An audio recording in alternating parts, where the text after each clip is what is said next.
കഴിഞ്ഞ ദിവസങ്ങളിലൊക്കെ നമ്മൾ ചിന്തിച്ചിരുന്ന ഭാഗമായിരുന്നു യോഹന്നാന്റെ സുവിശേഷം 10-ാം അധ്യായത്തിൻ്റെ 1-2 വാക്യങ്ങളെ ബേസ് ചെയ്തിട്ടായിരുന്നു നമ്മൾ ചിന്തിച്ചത്. അതിൻ്റെ ഫസ്റ്റ് പാർട്ട് മാത്രമേ നമുക്ക് ചിന്തിക്കാൻ പറ്റുള്ളൂ. ആടുകൾ ആരാണ്? സ്തോത്രം. വീണ്ടും ജനനം പ്രാപിച്ച എൻ്റെ ആടുകൾ എന്ന് പറഞ്ഞാൽ വീണ്ടും ജനനം പ്രാപിച്ചവർ മാത്രമേ ഉള്ളൂ. ദൈവം എത്ര കരുണാസമ്പന്നനായാലും എത്ര മഹാദയുള്ളവനായിരുന്നാലും യെസ്, അതങ്ങനെ തന്നെയാണ്. പക്ഷേ ദൈവനീതിക്ക് തൃപ്തി വരുത്താത്തോടത്തോളം ഒരു കാര്യം ചെയ്യുവാൻ ദൈവത്തിന് സാധ്യമല്ല. ദൈവനീതി അവൻ്റെ ഹൃദയത്തിൽ എഴുതിയിരിക്കുന്ന ഡിവൈൻ ലോ അവനെ കുറ്റം വിധിക്കും. അതുകൊണ്ട് ഇത് വളരെ ലളിതമാണെന്ന് ചിന്തിക്കേണ്ട. എന്നാൽ ക്രിസ്തുവിലായാൽ വളരെ ലളിതമാണ്. വളരെ ലളിതമായ ജീവിതമാണ് ഈ ഇടുക്കമുള്ള വാതിലും ഞെരുക്കമുള്ള പാതി എന്ന് പറഞ്ഞ ലളിതം എന്ന് പറഞ്ഞാൽ ക്രിസ്തുവിൽ ആശ്രയിച്ചാൽ. ഹല്ലേലൂയ. ഇപ്പം കഴിഞ്ഞ ദിവസങ്ങളിൽ നാം ചിന്തിച്ചത് ആടുകൾ ആരാണ്. ഇനി രക്ഷിക്കപ്പെട്ടു എന്ന് പറഞ്ഞ് രക്ഷിക്കപ്പെട്ട് സ്നാനപ്പെട്ടു എന്ന് പറഞ്ഞുകൊണ്ട് ഈ ഒരു പഴഞ്ചൊല്ല് പോലെ രക്ഷിക്കപ്പെട്ട് സ്നാനപ്പെട്ടു. ഇത് പഴഞ്ചൊല്ല് കൊണ്ട് ഒന്നും കാര്യം നടക്കുകയില്ല. ദൈവ കുടുംബത്തിൽ ജനിക്കണം. ഒരു സ്ത്രീയുടെ ഉദരത്തിൽ ഒരു പുരുഷ ബീജം കടന്നു വന്ന് ഒരു ശിശു ജനിക്കുന്നത് പോലെ ക്രിസ്തുവാകുന്ന ബീജം സ്പിരിറ്റ് നമ്മുടെ ഉള്ളിൽ വന്ന് നമ്മുടെ മരിച്ചിരിക്കുന്ന ആത്മാവിന് വീണ്ടും ഉണർത്തണം, ജീവിപ്പിക്കണം. സ്തോത്രം. ഇതില്ലാതെ ദൈവ കുടുംബത്തിൽ ജനിക്കില്ല. അവരാണ് ആടുകൾ. സ്തോത്രം. അപ്പോൾ എൻ്റെ ആടുകൾ എന്ന് പറയുന്നത് അതാണ്. സ്തോത്രം. അവിടെ പറഞ്ഞാൽ ആട്ടിൻ തൊഴുത്തിനെ കുറിച്ച് നമ്മൾ കുറച്ചധികം ഡീറ്റെയിൽ ആയിട്ട് ചിന്തിച്ചു. ദൈവസഭ, ചർച്ച് ഓഫ് ക്രൈസ്റ്റ് എന്ന് പറഞ്ഞാൽ എന്താണ്? ചർച്ച് ഓഫ് ക്രൈസ്റ്റിലേക്ക് എങ്ങനെയാണ് പ്രവേശനം പ്രാപിക്കുന്നത്? ഇടുക്കമുള്ള വാതിൽ കൂടെ അല്ലാതെ യാതൊരു പ്രവേശനം പോലും ദൈവസഭയിലേക്കുള്ളതല്ല. അത് നമ്മൾ ഇനിയും തുടർന്നായിട്ട് ചിന്തിക്കും. മറ്റു കുറച്ച് കാര്യങ്ങൾ നമ്മൾ ചിന്തിച്ചായിരുന്നു. ദൈവസഭയിൽ നടക്കേണ്ട കാര്യങ്ങൾ. അതിന് കഴിഞ്ഞ ആഴ്ച നമ്മൾ ചിന്തിച്ച പ്രധാനപ്പെട്ട ഒരു പോയിന്റായിരുന്നു വിശ്വാസത്തിന് അനുസരണം വരുത്തുക. വിശ്വസിക്കുന്നു പറഞ്ഞുകൊണ്ട് മാത്രമായില്ല, ആത്മാവില്ലാത്ത ശരീരം നിർജീവമായിരിക്കുന്നത് പോലെ പ്രവൃത്തിയിലില്ലാത്ത വിശ്വാസം നിർജീവമാകുന്നു. നാം വിശ്വസിക്കുന്നു പറഞ്ഞ കാര്യങ്ങൾ വരുമ്പോൾ കർത്താവിലല്ല ആശ്രയിക്കുന്നത് എങ്കിൽ നമ്മുടെ വിശ്വാസം നിഷ്ഫലമാണ്. അതുകൊണ്ട് നമുക്ക് സാൽവേഷൻ സംഭവിക്കുകയില്ല, നമ്മൾ രക്ഷിക്കപ്പെടുകയില്ല. അപ്പോൾ സേവിങ് ഫെയ്ത്ത് എന്ന് പറയുന്നത് വിശ്വാസത്തെ പ്രവൃത്തിയിൽ കൂടെ കാണിക്കുന്നതാണ്. അതിന് ഉദാഹരണങ്ങളൊക്കെ നമ്മൾ അബ്രഹാമിൻ്റെ ഉദാഹരണം പറഞ്ഞു, രാഹേലിൻ്റെ ഉദാഹരണം പറഞ്ഞു, രാഘവൻ്റെ ഉദാഹരണം പറഞ്ഞു, എസ്തേറിൻ്റെ ഉദാഹരണം പറഞ്ഞു. അനേകം നമുക്ക് അങ്ങനെ വിശ്വാസത്തിൻ്റെ പ്രവൃത്തിയിൽ കൂടെ കൊണ്ടുവന്ന അനേകരുടെ നമുക്ക് ചിന്തിക്കാം. ഇബ്രാഹിം 11-ാം അധ്യായം മുഴുവൻ അതാണല്ലോ വിശദീകരിക്കുന്നത്. അപ്പോൾ ഇതെല്ലാം പറഞ്ഞു വരുന്നത് നമ്മളെ കുറ്റം വിധിക്കുവാനല്ല. അയ്യോ എനിക്ക് അങ്ങനെ ഇല്ലല്ലോ, അനുഭവമില്ലല്ലോ, അതാണ് ട്രൂത്ത് എന്ന് പറഞ്ഞു തരികയാണ്. അപ്പോൾ അതിനുവേണ്ടി എന്താ അങ്ങനെ ഒരു അനുഭവം നമ്മുടെ ജീവിതത്തിൽ ഇല്ല എന്ന് തോന്നുന്നെങ്കിൽ പേടിക്കേണ്ട കാര്യമില്ല. കർത്താവ് എനിക്ക് ഇപ്പം മനസ്സിലാക്കിയല്ലോ, നിനക്ക് എന്നോട് സ്നേഹം തോന്നി, എന്നോട് കൃപ തോന്നി. ഞാനിതെല്ലാം മുഴുവൻ അറിഞ്ഞിട്ടല്ല വിശ്വാസപാതയിൽ വന്നത്. ഒറ്റ ദാസന്മാർ പോലും അങ്ങനെയില്ല. പരിശുദ്ധാത്മാവ് പൂർണ്ണമായും ഏറ്റെടുത്ത് ഒരു വ്യക്തി പൂർണ്ണമായും തൻ്റെ സ്വാതന്ത്ര്യം പരിശുദ്ധാത്മാവിനെ പണിയാൻ ഏൽപ്പിച്ചു കൊടുത്താൽ പോലും ഈ ഒരു ആയുസ് കൊണ്ട് തീർക്കാവുന്ന കാര്യമല്ല ദൈവവചനത്തിലെ വെളിപ്പാടുകൾ. ഓരോരുത്തരുടെ ഹൃദയത്തെ പരിശുദ്ധാത്മാവ് ഒരുക്കി അവരുടെ കുറവുകളെ വെളിപ്പെടുത്തി ക്രിസ്തുവിനെ അവിടെ റീപ്ലേസ് ചെയ്ത് അങ്ങനെ തേജസ് പ്രാപിച്ച് അതേ പ്രതിമയായിട്ട് രൂപാന്തരപ്പെടുവാൻ വർഷങ്ങളെടുക്കും. രക്ഷിക്കപ്പെട്ട് സ്നാനപ്പെട്ടെന്ന് പറഞ്ഞുകൊണ്ട് നമ്മളെല്ലാം തികഞ്ഞുള്ള ചിന്താഗതി വേണ്ട. അത് നമ്മുടെ സമർപ്പണം മാത്രമാണ്.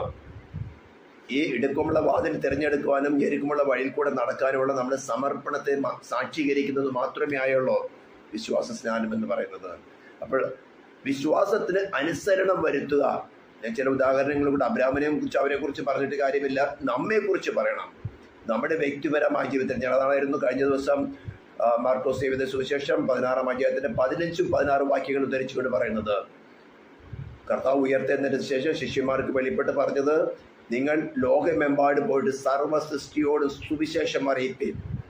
ആ അറിയിക്കുന്ന സുവിശേഷത്തിൽ വിശ്വസിക്കുന്നവൻ സ്നാനപ്പെട്ടാൽ വിശ്വസിക്കുകയും സ്നാനപ്പെടുകയും ചെയ്താൽ അവൻ രക്ഷിക്കപ്പെടും. വളരെ ലളിതമായ ലാംഗ്വേജാണ്.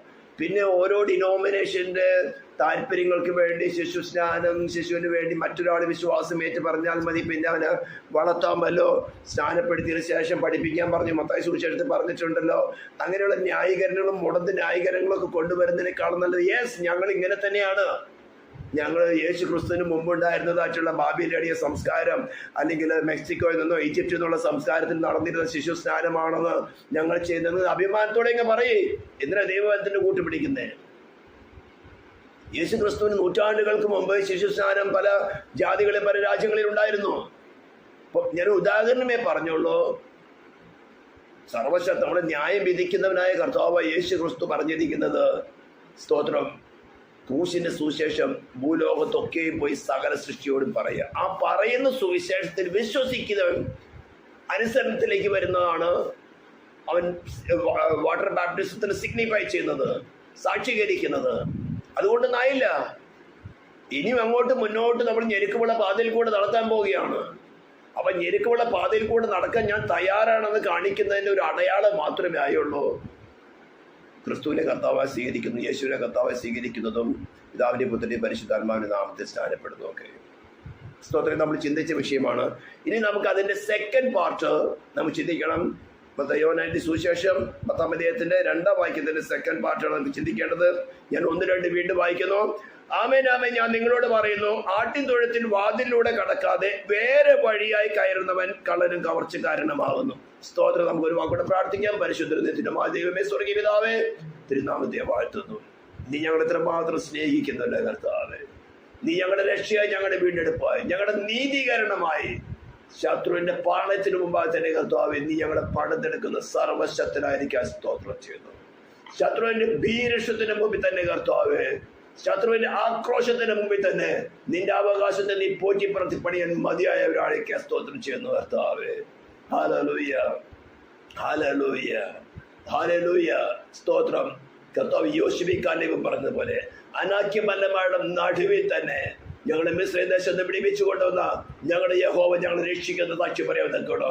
ഞങ്ങൾക്ക് വേണ്ടി പാപയാഗമായി തീർന്നു ഞങ്ങളുടെ മേൽ വരേണ്ട ശിക്ഷ സ്വമേധ ഏറ്റെടുത്തുകൊണ്ട് തന്റെ ശരീരത്തിലും പ്രാണനും ആത്മാവിലും ശിക്ഷ ഏറ്റെടുത്ത് ഞങ്ങൾക്ക് വേണ്ടി പകരക്കാരായി തീർന്ന ക്രിസ്തു യേശു തന്നെ ഞങ്ങൾക്ക് മതിയായവരെന്ന് പറയുവാൻ കർത്താവ് ഞങ്ങൾക്ക് സാക്ഷി നൽകിയിരിക്കാൻ സ്തോത്രം. പരിശുദ്ധാത്മാവ് ദൈവമേ, ജനത്തിന്റെ ഹൃദയങ്ങളിൽ പ്രവർത്തിച്ചാട്ടെ. ആരുടെയെങ്കിലും ഹൃദയം ഈ ലോകത്തിന്റെ ദൈവം കുരുടാക്കി വെച്ചിരിക്കുന്നെങ്കിലോ നിന്റെ നാമത്തിൽ നിന്റെ പ്രായശ്ചിത്തം ഇതുപോലെ സ്തോത്രമാകട്ടെ എന്ന് പ്രാർത്ഥിക്കുന്നു. കർത്താവ് യൂട്യൂബിൽ അപ്ലോഡ് ചെയ്യുമ്പോഴും ഈ ശബ്ദം കേൾക്കുന്ന ജനത്തെ നീ അനുഗ്രഹിക്കുമാറാകണമെന്ന് പ്രാർത്ഥിക്കുന്നു. നിന്നെ വ്യക്തിപരമായി അനുഭവിച്ചറിയാൻ കർത്താവ് കൃപ കൊടുത്താട്ടെ. പ്രാർത്ഥന കേട്ടതിനായ സ്തോത്രം, യേശു ക്രിസ്തുവിന്റെ നാമത്തിൽ തന്നെ, ആമേൻ. ഇന്ന് നമുക്ക് ചിന്തിക്കാനുള്ള വിഷയം വേറെ വഴിയായി കയറുന്നവൻ. അപ്പൊ യഥാർത്ഥ വഴി ക്രിസ്തു ആണെന്ന് ഞാൻ പഠിപ്പിച്ചിട്ടുണ്ട്. അനേക ക്ലാസ്സുകൾ റെക്കോർഡ് ചെയ്ത് യൂട്യൂബിലുണ്ട്. മിക്കവാറും മീറ്റിങ്ങുകൾ ഞാൻ പറയുന്നുണ്ട്. യേശു ക്രിസ്തു ഒരു വഴി തുറപ്പാൻ വന്നു, അല്ലെങ്കിൽ തന്റെ പ്രായശ്ചിത്തത്തിൽ കൂടെ നമ്മുടെ മേലുള്ള ശിക്ഷയ്ക്ക് പാപപരിഹാരകരായി ഒരു വഴി തുറന്നു എന്നുള്ള വഴിയല്ല ഉദ്ദേശിക്കുന്നത്. അല്ലെങ്കിൽ താൻ പ്രായശ്ചിത്തം നടന്നതിന് ശേഷം ഉയർത്തെഴുന്നേറ്റ ശേഷം കഴിഞ്ഞ ദിവസം നാം ചിന്തിച്ചതുപോലെ മാർക്കോസ് എഴുതിയ സുവിശേഷം 16-ാം അധ്യായത്തിന്റെ 15-ാം വാക്യത്തിൽ പറയുന്നത്, ഭൂലോകത്തിലൊക്കെയും പോയി സർവ്വസൃഷ്ടിയോട് സുവിശേഷം അറിയിപ്പിൻ എന്ന് കമാൻഡ് കൊടുത്ത്, കമ്മീഷനിങ് കൊടുത്ത്, അതിനുള്ള അഭിഷേകം കൊടുത്ത് ഒരു കൂട്ടം ശിഷ്യന്മാരെ നിയോഗിച്ചയച്ചു. അങ്ങനെ ഒരു വഴി തുറന്നു എന്നല്ല പറയുന്നത്. I am the way. ഞാൻ തന്നെ വഴിയാകുന്നു. He himself is the way. ഇത് അനുഭവിച്ചറിയുന്നതാണ് ഒരു ക്രിസ്തീയ ജീവിതം. ഇതിനാണ് ഇടുക്കമുള്ള വഴി എന്ന് പറയുന്നത്. ഇത് പ്രസംഗിക്കാൻ അപ്പോസ്തലന്മാരെ നിയോഗിച്ചിരിക്കുന്നത് ക്രിസ്തുവിനെ കുറിച്ചുള്ള ചരിത്രപരമായ ജ്ഞാനം, ഒരു ചരിത്രം പറയുവാനല്ല. ഓഫ് കോഴ്സ് അത് നമുക്ക് ആവശ്യമാണ്. ക്രിസ്തു ആരാണെന്ന്, നാമായിട്ടുള്ള ബന്ധം, റിലേഷൻ എന്താണെന്ന് മനസ്സിലാക്കുവാനും, അവരെ കൂടാതെ നമുക്കൊരു എറ്റേണൽ ലൈഫ് ഇല്ല. നമ്മുടെ മേലെ ശാപം കിടക്കുന്നുണ്ട്. ശാപത്തിന് പരിഹാരം ദൈവനീതിക്ക് തൃപ്തി വരുത്തുന്ന ഒരു പരിഹാരം നടന്നല്ലാതെ ദൈവിക ഭരണകൂടത്തിന് നമ്മുടെ ശിക്ഷ ഇളവ് ചെയ്യുവാൻ സാധ്യമല്ല എന്നെല്ലാം മനസ്സിലാക്കിക്കൊണ്ട് ക്രിസ്തുവിനെ നമ്മുടെ ഹൃദയത്തിൽ വാഴുവാൻ, സ്വീകരിപ്പാൻ, കൈക്കൊള്ളുവാൻ വേണ്ടിയാണ് നമുക്ക് തിരുവെഴുത്തുകൾ എഴുതി തന്നിരിക്കുന്നത്. ആ നെസസിറ്റിയാണ് പരിശുദ്ധാത്മാവ് ഡെവലപ്പ് ചെയ്യുന്നത്. ക്രിസ്തുവിനെ കൂടാതെ നമുക്ക് ജീവനില്ലാതെ നമ്മുടെ സോളി നമുക്ക് വ്യക്തമാക്കി മനസ്സിലാക്കി തരും. യോഹന്നാൻ എഴുതിയ സുവിശേഷം 16-ാം അധ്യായത്തിന്റെ 8 തുടങ്ങിയുള്ള വാക്യങ്ങൾ നമുക്ക് അറിയാവുന്നതാണ്. സ്തോത്രം. അപ്പോൾ അത് വളരെ വ്യക്തമായിട്ട് മനസ്സിലാക്കണം. ഞാൻ തന്നെ വഴി. ഇത് മനസ്സിലാക്കിയാലേ വേറെ വഴി എന്താണെന്ന് മനസ്സിലാക്കാൻ പറ്റുള്ളൂ. ഇന്ന് ക്രിസ്തീയ ഗോളത്തിൽ, പെന്തിക്കോസ്ത് ഗോളത്തിൽ തന്നെ 99% വേറെ വഴിയാണ് പ്രസംഗിക്കുന്നത്. ക്രിസ്തുവിനെ കുറിച്ച് ചരിത്രപരമായ ഒരു നോളജ് കൊടുത്ത് വല്ലഭിതേരി അവനെ യേശുവിനെ കർത്താവെന്ന് വായിക്കൊണ്ട് ഏറ്റു പറയിപ്പിച്ച് വല്ലഭിതേരി വെള്ളത്തിൽ നിന്ന് മുക്കി അവനെ സഭയ്ക്കകത്ത് കൊണ്ടുവന്ന് അടക്കി വയ്ക്കുക. അവൻ വീണ്ടും ജനം പ്രാപിച്ചിട്ടില്ല, പാപബോധം ഉളവായിട്ടില്ല, എന്തോ ഭൗതിക കാര്യങ്ങൾ ലഭിക്കുവാൻ വേണ്ടിയൊക്കെയും തന്നെ അവൻ ചില കാര്യങ്ങൾ വിശ്വസിച്ചു. ചില ഭാരങ്ങളും പ്രയാസങ്ങളും വന്നപ്പോൾ ആലയത്തിൽ കടന്നു വന്നു. 4 പേരെ പറഞ്ഞ് സ്നാനപ്പെട്ട നിന്റെ ഭാരങ്ങൾ മാറും, നിന്റെ പ്രയാസങ്ങൾ മാറും. അവനക്ക് അനേകരുണ്ട്. ഇതൊന്നും വഴിയല്ല, ഇതെല്ലാം വേറെ വഴിയാണ്. ഈ വേറെ വഴിയായി കയറുന്നവൻ എന്ത് ചെയ്യുന്നു പറഞ്ഞിരിക്കുന്നത്? കള്ളനും കവർച്ചക്കാരനുമാകുന്നു.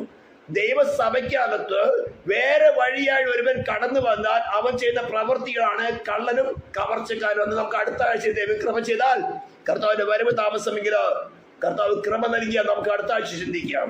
ഇന്ന് നമുക്ക് ചിന്തിക്കേണ്ടത് വേറെ വഴി. അപ്പൊ ചിലര് പറയാം, എന്നാൽ അവരും ക്രിസ്തുവിനെ അല്ലോ പ്രസംഗിക്കുന്നത്, അവര് പ്രസംഗിച്ചോട്ടെ. അതിന് വലിയൊരു വാക്യം എടുക്കാം. ഫിലിപ്പിയ ലേഖനം 1-ാം അധ്യായത്തില്, ഫിലിപ്പീൻസ് എടുക്കാം 1-ാം അധ്യായം. ഞാൻ വാക്യം പറഞ്ഞുതരാം.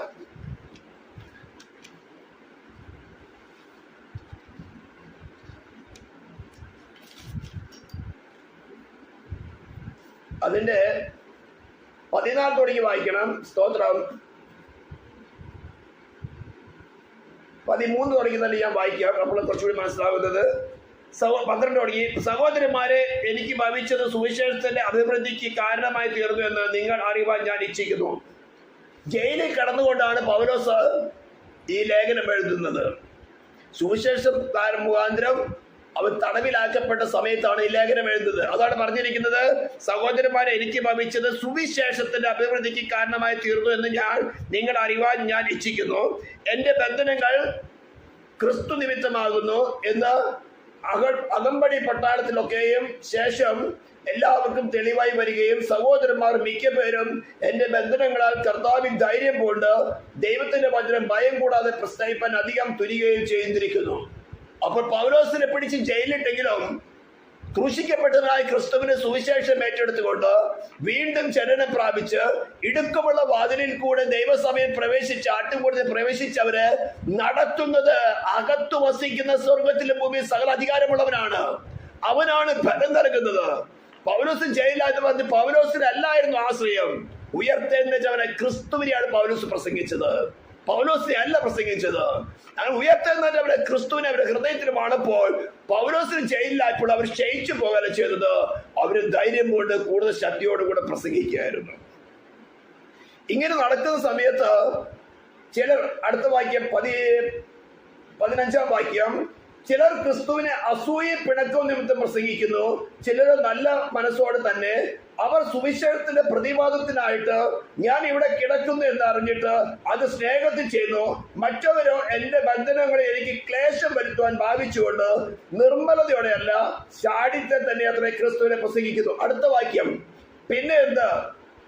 നാട്യമായിട്ടോ പരമാർത്ഥമായിട്ടോ ഏത് വിധേനമായാലും ക്രിസ്തുവിനെ അല്ലോ പ്രസംഗിക്കുന്നത്, ഇത് ഞാൻ സന്തോഷിക്കുന്നു. ഈ ഒരു വാക്യം എടുത്തിട്ട് പലരും ചിന്തിക്കുന്നത്, അവര് ക്രിസ്തുവിനെ അല്ലോ പ്രസംഗിക്കുന്നത്, അവര് സുവിശേഷം അല്ല പറയുന്നത്, അവര് സത്യവേദ പുസ്തകം തന്നെയല്ലോ പറയുന്നത്, യേശുവിന്റെ നാമമല്ലോ എടുത്തിരിക്കുന്നത്, പരിശുദ്ധാത്മാവിന്റെ നാമമല്ലോ എടുത്തിരിക്കുന്നത്.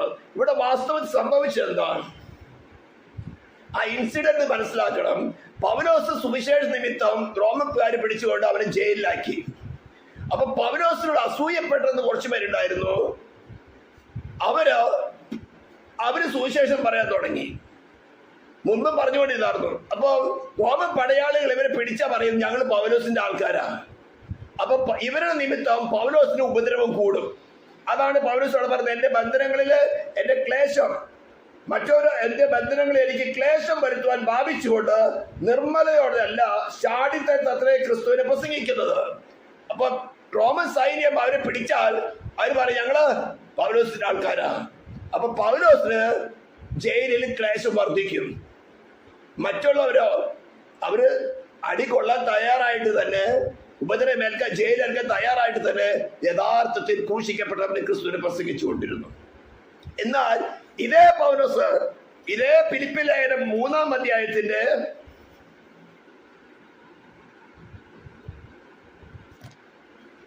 8 വാക്യം ഞാൻ പറഞ്ഞുതരാം. അടുത്ത പേജിൽ തന്നെ 17 വാക്യം തുടങ്ങി വായിച്ചാൽ, സഹോദരന്മാരെ, നിങ്ങൾ എല്ലാവരും എന്നെ അനുകരിപ്പീൻ. ഞങ്ങൾ നിങ്ങൾക്ക് കാണിച്ച മാതൃകപ്രകാരം നടക്കുന്നവരെ കുറിക്കൊള്ളുവീൻ. ഞാൻ പലപ്പോഴും നിങ്ങളോട് പറഞ്ഞതുപോലെ അനേകർ ക്രിസ്തുവിന്റെ ക്രൂശിൽ ശത്രുക്കളായി നടക്കുന്നെന്ന് ഇപ്പോൾ കരഞ്ഞുകൊണ്ട് പറയുന്നു. അവരുടെ അവസാനം നാശം, അവരുടെ ദൈവം വയറ്. ലജ്ജയായതിൽ അവർക്ക് മാനം തോന്നുന്നു. അവർ ഭൂമിയിലുള്ള ചിന്തിക്കുന്നു, നമ്മുടെ പൗരത്വമോ സ്വർഗത്തിലാകുന്നു. അപ്പോൾ ഒരു സോളിനെ ഭൂമിയിലേക്ക് നിരപ്പിക്കുവാൻ തക്കവണ്ണം സുവിശേഷം പ്രസംഗിക്കാൻ ഭൂമിയിലേക്കോ ഭൂമിയിലുള്ള വസ്തുവകളിലേക്കോ അല്ലെങ്കിൽ ലോകത്തിലേക്ക് നിരപ്പിക്കത്തക്കവണ്ണോ സുവിശേഷം പ്രസംഗിച്ചാൽ പൗലോസ് പറയാണ്, അവരുടെ ദൈവം അവരുടെ വയറ്. അവർ ലജ്ജയാതെ പ്രസംഗിക്കുന്നു. അവരെ കുറിച്ച് പറഞ്ഞിരിക്കുന്നത് ക്രൂശിന്റെ ശത്രുക്കൾ എന്നാണ്. അപ്പൊ മുന്നത്തെ ഇൻസിഡന്റിൽ പൗലോസ് പറഞ്ഞു, അവർ ശാഠ്യമായിട്ടോ നാട്യമായിട്ടോ എങ്ങനെയാലും പ്രസംഗിച്ചാലോ ക്രിസ്തുവിനെ അല്ലോ പ്രസംഗിക്കുന്നത്, ഞാൻ അതിനെ സന്തോഷിക്കുന്നു. ഈ ഒരു വാക്യം എടുത്തുകൊണ്ട് പലരും ചിന്തിച്ചിരിക്കുന്നു, അവര് പ്രസംഗിച്ചോട്ടെ, അവര് അടയാളങ്ങളും അത്ഭുതങ്ങളും ചെയ്തോട്ടെ, അവര് ക്രിസ്തുവിനെ അല്ലോ യേശുവിന്റെ നാമം അല്ലയോ എടുക്കുന്നത് എന്ന് പറഞ്ഞുകൊണ്ട് മായാ ലോകത്തിൽ പോയി വഞ്ചിക്കപ്പെട്ട് അവിടെ ഡിസപ്ഷന്റെ സ്പിരിറ്റിൽ അകപ്പെട്ടിരിക്കുകയാണ്. കുറച്ചു പേരുണ്ട്, നമുക്ക് എല്ലാം സ്വീകരിക്കാം, നല്ലത് തിരഞ്ഞെടുക്കാം എന്ന് പറഞ്ഞുകൊണ്ട് നടക്കുന്നത്. ഇതൊന്നും ആട്ടിൻകൂട്ടത്തിലുള്ളതല്ല. എന്റെ ആളുകൾ എന്റെ ശബ്ദം കേൾക്കുന്നു, അവ എന്നെ അനുഗമിക്കുകയും ചെയ്യുന്നു. നാം ഇന്ന് പഠിച്ച വാക്യം. അപ്പൊ നാം കേൾക്കുന്ന ശബ്ദം നമ്മുടെ വീണ്ടെടുപ്പുകാരും നമ്മുടെ നിത്യജീവനും. ആ കേൾക്കുന്ന ശബ്ദത്തിൽ നമുക്ക് നിത്യജീവനാണോ ലഭിക്കുന്നത്, അല്ലെങ്കിൽ നാശമാണ് ലഭിക്കുന്നത്? നമ്മുടെ സോളിന് വ്യക്തമായിട്ട് അറിയാം. ഹല്ലേലൂയ. ഇതേ പൗലോസ് തന്നെ 2 കൊരിന്ത്യർ 5-ാം അധ്യായത്തിന്റെ 2 കൊരിന്ത്യർ 5-ാം അധ്യായത്തിന്റെ 17-ാം വാക്യമായിരിക്കും, അവൻ നമ്മെ ക്രിസ്തു മൂലം തന്നോട് നിരപ്പിച്ചു.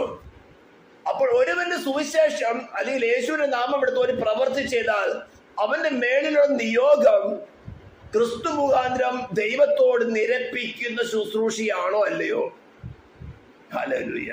അതിന് താഴെ എഴുതിയിരിക്കുന്നത്, അവൻ നമ്മെ ക്രിസ്തു മൂലം തന്നോട് നിരപ്പിച്ച് നിരപ്പിന്റെ ശുശ്രൂഷ ഞങ്ങൾക്ക് തന്നിരിക്കുന്നു. ദൈവം ലോകത്തിന് ലംഘനങ്ങളെ കണക്കിടാതെ ലോകത്തെ ക്രിസ്തുവിൽ തന്നോട് നിരപ്പിച്ചു പോന്നു. ഈ നിരപ്പിന്റെ വചനം ഞങ്ങളുടെ പക്കൽ ഭരമേൽപ്പിച്ചിരിക്കുന്നു. ഇതാണ് ഒരു സുവിശേഷ വേല കൊണ്ട് ചെയ്യുന്നത്.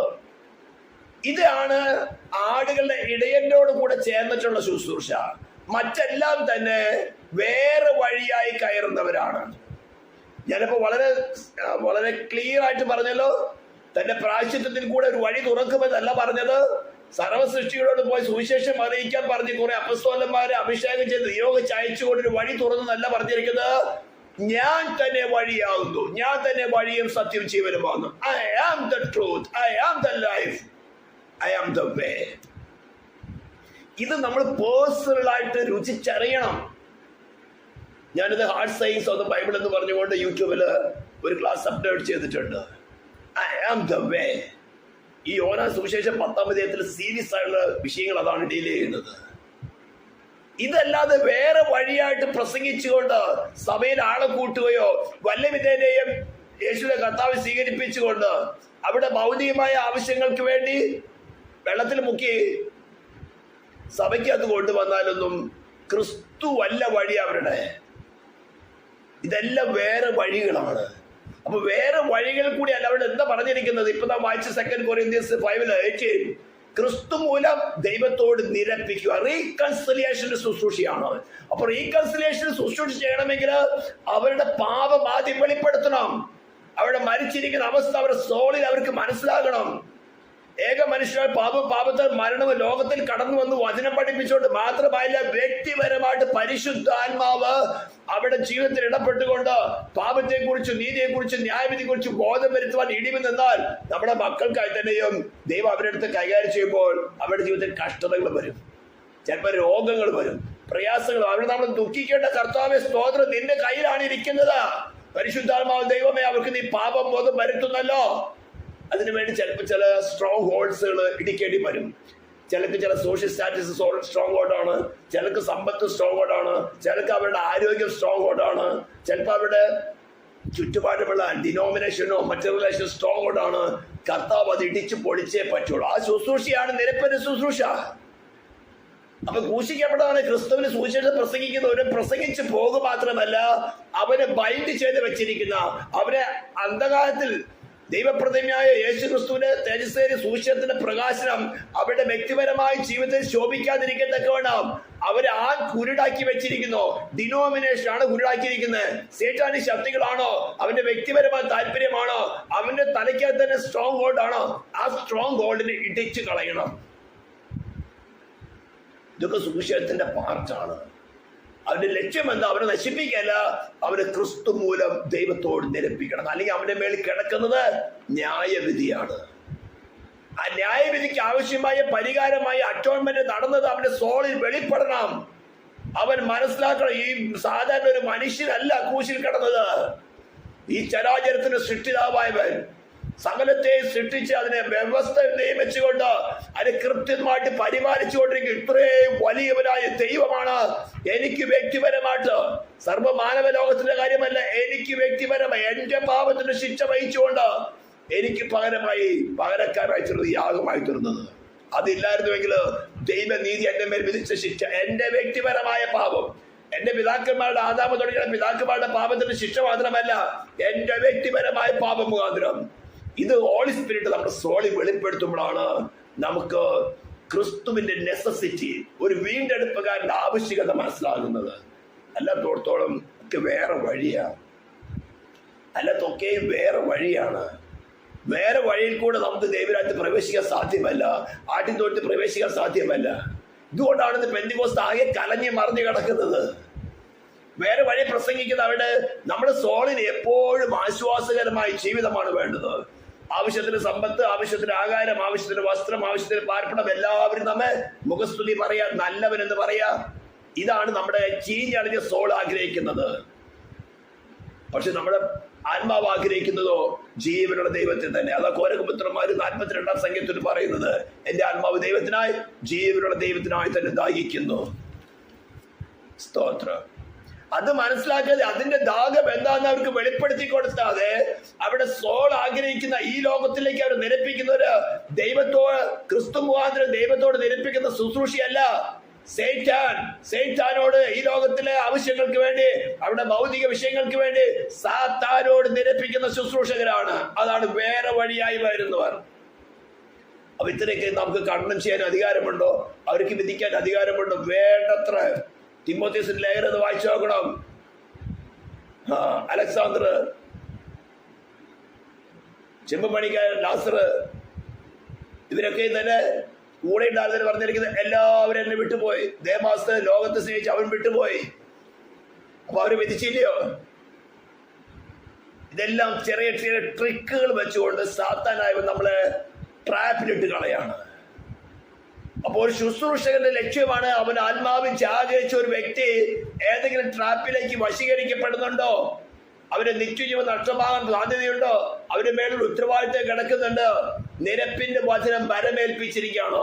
ക്രിസ്തു മുഖാന്തരം ദൈവത്തോട് റീകൺസിലേഷൻ നടത്തിക്കുന്ന ശുശ്രൂഷയാണ് വരമേൽപ്പിച്ചിരിക്കുന്നത്. അതാണ് ക്രൂശിക്കപ്പെട്ട ക്രിസ്തുവിന്റെ സുവിശേഷം. അതല്ല വേറെ വഴി പ്രസംഗിക്കുന്നതൊക്കെയും തന്നെ ഈ ലോകത്തിന് ദൈവത്തിലേക്ക് നിരപ്പിക്കുന്ന, സാത്താനിലേക്ക് നിരപ്പിക്കുന്ന പരിപാടി തന്നെയാണ്. അത് ആരെല്ലാം ആയിക്കോട്ടെ, ഏതെല്ലാം ആയിക്കോട്ടെ, ക്രിസ്തുവിനെ ഹൃദയത്തിൽ റീപ്ലേസ് ചെയ്യാത്തോണ്ട്, സെൽഫിനെ റിനൗൺസ് ചെയ്തുകൊണ്ട് ക്രിസ്തുവിനെ ഉയർത്തുന്നവരായി ക്രിസ്തുവിനെ ഹൃദയത്തിൽ റീപ്ലേസ് ചെയ്യാത്തോടത്തോളം മറ്റെല്ലാം തന്നെ വേറെ വഴിയാണ്. അങ്ങനെ വേറെ വഴിയായി സഭയിൽ വരുന്നവൻ എന്ത് ചെയ്യും എന്നുള്ളത് ദൈവം കൃപ ചെയ്താൽ നമുക്ക് അടുത്താഴ്ച ചിന്തിക്കാം. കള്ളനും കവർച്ചക്കാരനുമാകുന്നു. എന്താ അവർ കവർന്നത്? എന്ത് കക്കാൻ വേണ്ടിയാണ് കള്ളനായിട്ട് വന്നിരിക്കുന്നത്? ഇതൊക്കെ നമുക്ക് ചിന്തിച്ചാൽ സഭയെ പരിപാലിക്കാനുള്ള തീഷ്ണത വർദ്ധിക്കും. ആളെ കൂട്ടാന്ന ബിസിനസ് ആയി കഴിഞ്ഞാൽ അത് ആടിനെ മേയ്ക്കുന്നതല്ല, കാളെ മേയ്ക്കുന്നതാണ്. സ്തോത്രം. അപ്പോൾ ഇത് സീരിയസ് ആയിട്ട് ചിന്തിക്കുന്ന വിഷയം, വേറെ വഴിയായി ഒരുവൻ എൻ്റെ ജീവിതത്തിൽ വേണ്ട. എന്നെ ക്രിസ്തു മുഖാന്തരം ദൈവത്തോട് നിരപ്പിക്കാന്ന് പറഞ്ഞാൽ എന്താണ്? ഞാനും ദൈവം തമ്മില് തീർക്കാൻ, ഞാനത് മധ്യസ്ഥൻ എന്നൊരു വിഷയം, ക്രിസ്തു നമ്മുടെ മധ്യസ്ഥൻ എന്നൊരു വിഷയം, ഒരു പ്രത്യേകമായിട്ടൊരു വീഡിയോ യൂട്യൂബ് ചാനലിട്ടായിട്ടുണ്ട്. Christ is our mediator. തിമോഥെയോസിലെ 2:4 പറഞ്ഞിരിക്കും, ദൈവം ഒരുവനല്ലോ, ദൈവത്തിന് മനുഷ്യർക്കും ഇടയിൽ മധ്യസ്ഥൻ ഒരുവൻ, എല്ലാവർക്കും വേണ്ടി തന്നെ മറവിലായി തീർന്ന മനുഷ്യനായ ക്രിസ്തുയേശു. എന്തുകൊണ്ടാണ് ഒരു മധ്യസ്ഥന്റെ ആവശ്യം നമ്മുടെ ജീവിതത്തിൽ വന്നിരിക്കുന്നത് എന്നതിനെ കുറിച്ച് വ്യക്തമായിട്ട് ഒരു ക്ലാസ് എടുത്തിട്ടുണ്ട്. അപ്പോൾ ദൈവത്തോട് നിരപ്പിക്കുക എന്ന് പറഞ്ഞാൽ ദൈവവും മനുഷ്യൻ ഒരു പക്ഷത്ത്, ഇതിനിടയ്ക്ക് പരിഹരിക്കാൻ പറ്റാത്തതായിട്ടുള്ള ഒരു കാര്യം കിടക്കുന്നുണ്ട്. അവിടെയാണല്ലോ നമുക്ക് ഒരു മധ്യസ്ഥന്റെ ആവശ്യം വരുന്നത്. ഫോർ എക്സാമ്പിൾ, ഒരു ഭാര്യയും ഭർത്താവും തമ്മിൽ പിണങ്ങി, അവർ നിരപ്പിക്കണമെങ്കിൽ ഇരുപക്ഷത്തെയും സ്നേഹിക്കുന്ന, ഭാര്യയെയും ഭർത്താവിനെയും ഒരേപോലെ സ്നേഹിക്കുന്ന രണ്ടുപേരും കരുതണം. ഇവരെ നിരപ്പിക്കണം എന്ന ആഗ്രഹത്തോടു കൂടെ ഒരുവൻ മധ്യസ്ഥനായിട്ട് വന്നാൽ, ഈവൻ ജീവൻ വെച്ചു കൊടുക്കേണ്ടി വന്നാലും, അവന്റെ സെൽഫിന്റെ താല്പര്യങ്ങളൊക്കെ കളയേണ്ടി വന്നാലും, അപമാനങ്ങൾ ഏൽക്കേണ്ടി വന്നാലും, ആ നിരപ്പിനെ ശുശ്രൂഷ നടക്കിയെടുത്താൽ മാത്രമേ അവൻ മധ്യസ്ഥനാകുകയുള്ളൂ. ഇവിടെ ദൈവം ഒരു പക്ഷത്തും ദൈവത്തിന്റെ നീതി ഒരു പക്ഷത്ത് നിൽക്കുകയാണ്. ഈ നീതി പറയുന്നത് പാപം ചെയ്ത് ദേഹി മരിക്കണം. ഈ മാനവജാതി മുഴുവനും മരണത്തിന് ശിക്ഷ കിടക്കുകയാണ്. ഇവർ തമ്മിൽ നിരപ്പിക്കണമെങ്കിൽ ഇവർക്ക് തമ്മിൽ സ്വയമായിട്ട് നിരക്കാൻ പറ്റാത്ത ഒരു പ്രതികൂല സാഹചര്യം കിടക്കുന്നുണ്ട്. അതെന്താ? ദൈവനീതി. ദൈവത്തിന് ആഗ്രഹമുണ്ട് ഇവരെ തീർക്കണമെന്ന്, ഇവരോട് ക്ഷമിക്കണമെന്ന്. പക്ഷേ ദൈവത്തിന്റെ ഹൃദയത്തിൽ എഴുതിയിരിക്കുന്ന വ്യവസ്ഥ, നിയമം പറയും, പാപം ചെയ്ത് ദേഹി മരിക്കണം, പാപം ചെയ്ത് ദേഹി മരിക്കണം. അതാണ് നമ്മുടെ സമാപന കൂടാരത്തിന്റെ നിയമപ്പെട്ടം കാണുന്നത്. ആ നിയമപ്പെട്ടത്തെ കവർ ചെയ്തുകൊണ്ടാണ് കെരൂബുകളെ, കൃപാസനം അതിനു വരെ കെരൂബുകളെ വെച്ചിരിക്കുന്നത്. ആ നിയമപ്പെട്ടകം സദാ മരണശിക്ഷ വിധിക്കുമ്പോൾ ആ കൃപാസനം, ക്രിസ്തുവിനെ റെപ്രസെന്റ് ആ കൃപാസനം ആ മരണശിക്ഷയെ കവർ ചെയ്യുകയാണ് ചെയ്യുന്നത്. അതാണ് ഒരുവൻ ക്രിസ്തുവിലായ, നമ്മളിന്ന് വായിച്ച ഒരുവൻ ക്രിസ്തുവിലായാൽ പുതിയ സൃഷ്ടി. പിന്നെ അവനെ ക്രിസ്തുവിലാണെങ്കിൽ, ക്രിസ്തുവിൽ നിന്ന് അല്പം മാറിയാൽ ദൈവനീതി ശിക്ഷ വിധിക്കും.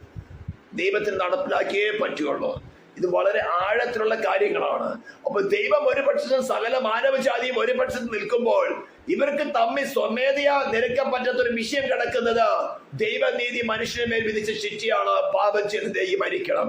ഇതിന് പരിഹാരം വരുത്തിയാൽ മാത്രമേ ദൈവത്തോട് ഈ മനുഷ്യനെ നിരപ്പിക്കുവാൻ പറ്റുകയുള്ളൂ. അതിനുവേണ്ടിയാണ് ദൈവം തന്നെ, നിയമദാതാവായി തന്നെ മനുഷ്യരൂപമെടുത്ത് മനുഷ്യനെ പോലെ ശരീരവും പ്രാണനും ആത്മാവുള്ളവനായി അവന്റെ മേലുള്ള ശിക്ഷ തന്റെ ശരീരത്തിലും പ്രാണനും ആത്മാവിലും ഏറ്റെടുത്ത് അവന്റെ ശരീരം ക്രൂശിൽ കിടക്കുമ്പോൾ അവന്റെ പ്രാണനും ആത്മാവ് പാതാളത്തിൽ പോയി ദുഷ്ടന്മാർ അനുഭവിക്കേണ്ട ശിക്ഷ, അനുഭവിക്കേണ്ട യാതന അനുഭവിക്കേണ്ട സ്ഥാനത്ത്, ലൂക്കോസ് 16 ധനവാൻ കിടക്കുന്ന സ്ഥലത്ത് കടന്നു എന്ന് ശിക്ഷ അനുഭവിക്കുന്നത്. അവിടുന്നാണ് ദൈവം അവനെ ഉയർത്തെഴുന്നേൽപ്പിക്കുന്നത്. അപ്പോസ്തല പ്രവൃത്തി 2:24 ദൈവമോ മരണപാശികൾ അയച്ചിട്ട് അവനെ ഉയർത്തെഴുന്നേൽപ്പിച്ചു. മരണം അവനെ പിടിച്ചു വെക്കുന്നത് അസാധ്യമായിരുന്നു. എന്നിട്ട് ദൈവം ഒരു ഫ്രീ ഓഫർ തരികയാണ്. നിന്റെ മേൽ ശിക്ഷയുണ്ട്. ഉയർത്തെഴുന്നേറ്റാണ് ക്രിസ്തു ഒരു ഓഫർ തരികയാണ്. നിന്റെ മേൽ ശിക്ഷയുണ്ട്. നിനക്ക് വേണമെങ്കിൽ ആ ശിക്ഷ നിനക്ക് തന്നെ അനുസരണത്തിൽ കൂടെ കടന്നു വന്ന് പറ്റും. പക്ഷേ ദൈവനീതി എപ്പോഴും ശിക്ഷ പറഞ്ഞുകൊണ്ടിരിക്കും. നമ്മള് മനുഷ്യരായ ദൈവത്തോട് അടുക്കുവാൻ വേണ്ടി നമ്മുടെ സെൽഫിന്റെ ആഗ്രഹങ്ങളുമായിട്ട് കടന്നാൽ ദൈവനീതി പറയും, നിന്റെ സെൽഫിന്റെ ആഗ്രഹം നിവർത്തിക്കാൻ വേണ്ടി മാത്രമേ നീ ഉപവസിക്കുന്നുള്ളൂ, നീ പ്രാർത്ഥിക്കുന്നുള്ളൂ, ദൈവം വായിക്കുന്നുള്ളൂ. നിന്റെ സെൽഫിന്റെ ആഗ്രഹം നടന്നു കിട്ടാൻ, നിന്റെ കഷ്ടത മാറാൻ, നിന്റെ രോഗം മാറാൻ, നിന്റെ ക്ഷീണം മാറാൻ, നിനക്ക് അഭിവൃദ്ധി ഉണ്ടാകാൻ, ഇങ്ങനെ നിന്റെ ഭൗതികമായ കാര്യങ്ങൾ നടന്നു കിട്ടാൻ വേണ്ടി ടോട്ടൽ പറഞ്ഞ നിന്റെ സെൽഫിന്റെ ഇച്ഛാനിവൃത്തിക്ക് വേണ്ടി നീ എന്റെ അടുത്ത് കടന്നു വരികയാണ്. പക്ഷേ നിനക്ക് അൾട്ടിമേറ്റ്ലി എന്നോട് സ്നേഹമില്ല. ഇതാണ് റോമാലേഖനം 7 പൗലോസ് വിവരിക്കുന്നത്. ഹല്ലേലൂയ. ഒരു ഭാര്യ ഭർത്ത ബന്ധത്തിൽ കൂടെ വിവരിക്കുകയാണ്. അവസാനം ഉയർത്തെഴുന്നേറ്റ ക്രിസ്തു ഒരു ഓഫർ തരികയാണ്. നിനക്ക് അനുസരണത്തിൽ വന്നേ ഒക്കെയുള്ളൂ.